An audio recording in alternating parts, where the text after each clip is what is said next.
Hello class, this is your teacher, Mr. McDougall, with your next project tutorial. This will be the last leg of the exposure triangle. So here we're going to wrap up talking about the exposure triangle and how it affects light in your image. So part one, we did aperture, the f-stop, controlling the focus. The previous lesson we did part two, which was ISO, that controls light and the image quality.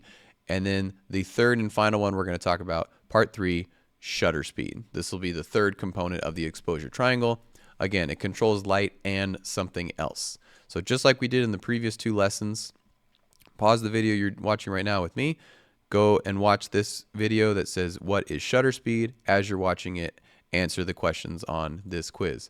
And again, this one in particular, before you watch it, might seem a little overwhelming with numbers, but again, this is not a math class. You don't have to memorize numbers. You just have to understand how shutter speed affects the image and other things in the photo as well. So these look like fractions, but you don't have to do math. You just have to know that the smaller the fraction has one effect and the bigger the fraction has another effect. Okay?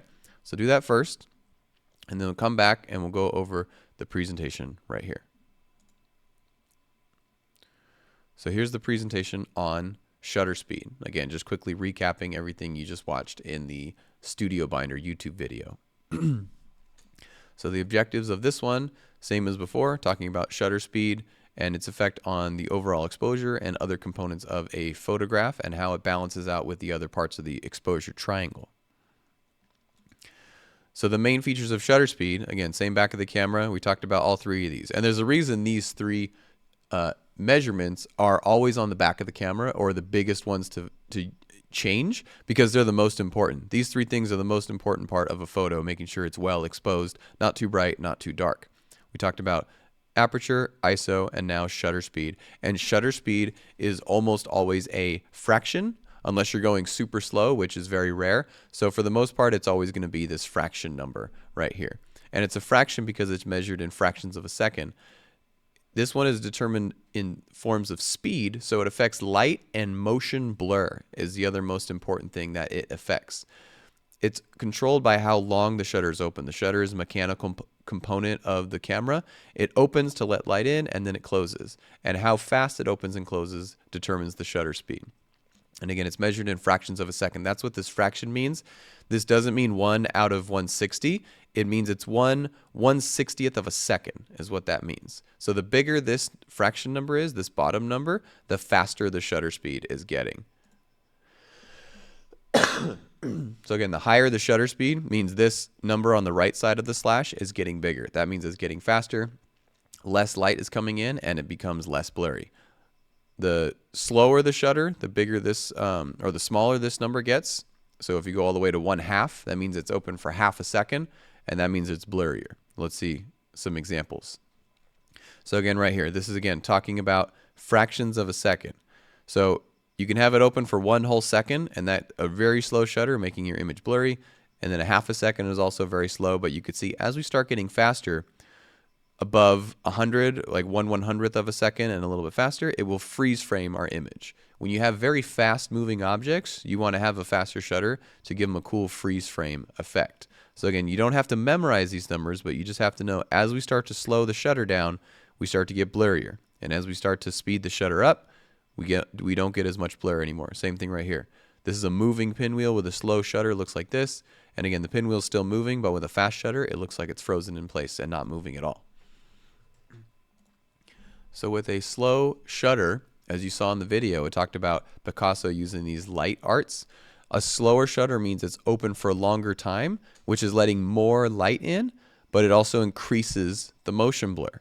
And this can be used for cool art effects. Typically, you don't want this because you don't want a blurry photo unless you're going for some really cool art effect like this. If you've ever seen people do light drawings in a photograph where they take a light wand and they kind of move it around and draw cool images in the dark, that's done with a slow shutter speed.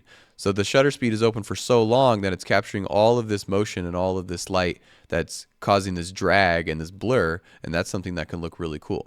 So again, you don't normally want a slow shutter speed unless you're doing something like this. Typically, you want it really high because you want to freeze frame moving objects and keep them crisp and clear. So again, this one is with a faster shutter speed.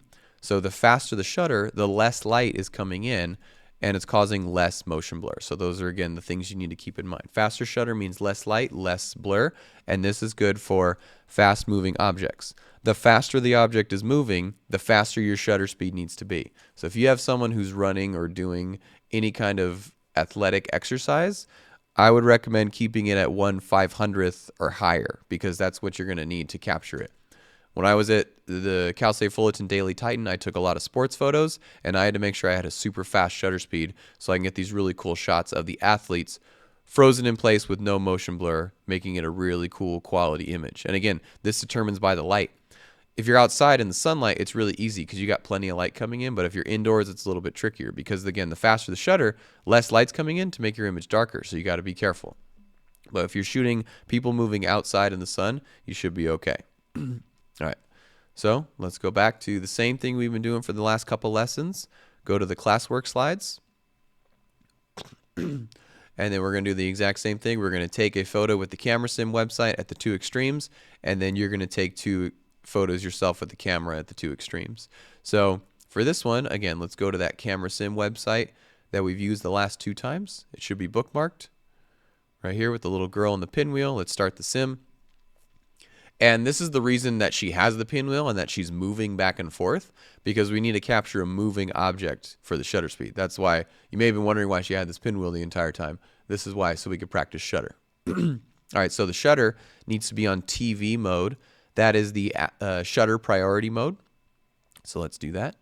Make sure we're on TV mode right here. Again, that allows us to control the shutter. So again, we're going to take it at the two extremes so you can see the difference in capturing a moving object. The first one is going to be at 1/20th of a second. So again, it doesn't mean 1 out of 20 or 1/20. It's not a math equation. It just means 1/20th of 1 second is what that means. So let's do that right here. Let's take our shutter speed. Right now it's at 1/60th. So let's drag it down to 1/20. And again, this is very slow. If you're under 1/100th, you're getting pretty slow for a moving object and it's going to be blurry. So let's click snap photo. Right there. See, she is moving, but since our shutter speed is so slow, it caused this blur effect. So we got to be careful. But let's save this one. Image as. This one's 1/20. I'm just going to put that as a quick name. And let's go back, take our next photo. So again, she's moving back and forth. The next one is 1/1000th of a second. So this is a very fast shutter speed. Again, the bigger this right side of the number is, the faster our shutter speed gets. So let's crank this up to 1/1000th, which is right here, right there. Again, very fast. Snap the photo. See, now we got a perfect freeze frame. She's moving back and forth. The pinwheel is spinning, but we captured it in a perfect, crisp, clear, no blurry photo. So that's looking great. Let's save that one. I'm just going to call it 1000. There we go. And let's upload those two. Replace image. 120, and this one's the 1000. Place image. Here we go. Perfect. Again, the whole point is to see the two extremes right here. Slow shutter is motion blur, and then a faster shutter is no motion blur. And it's not the blur that's the same as aperture. That's blur from focus. So what's in focus and what's out of focus, that's a different kind of blur. This is motion blur, so this is things that are moving. So it's a totally different kind of blur to keep in mind. We want to make sure we have a fast shutter speed depending on if we have moving objects or not. And that's what you're going to do for your photos. So these two sets of photos you're going to take again at the two extremes. However, it's going to be slightly different from the last two projects because you need to capture moving objects. The last two projects, you just had to have a picture of your classmate facing forward, just facing towards the camera, keeping it simple.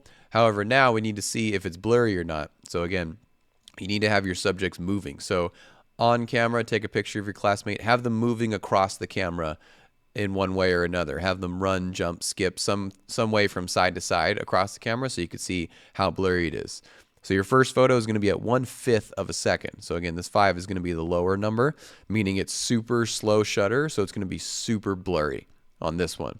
And then the exact opposite on this one. You're going to crank your shutter up to 1/2000th of a second, which is insanely fast. So if you have your classmate running or sprinting or jumping across the frame, then you'll get a nice perfect freeze frame capture with no motion blur at all.